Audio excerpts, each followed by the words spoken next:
بعضی روایت آدم می آید که وقتی نزد پروردگارش رفت محمد، الله گفت وقتی که دوست پیش دوست می آید یک هدیه می آرد. ای محمد تو نزد پروردگارت آمدی، چه هدیه آوردی؟ چه هدیه داری؟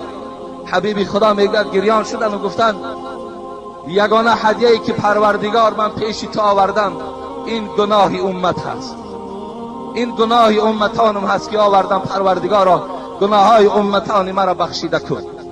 این یگانه پیشنهادی که من در ذات تو دارم.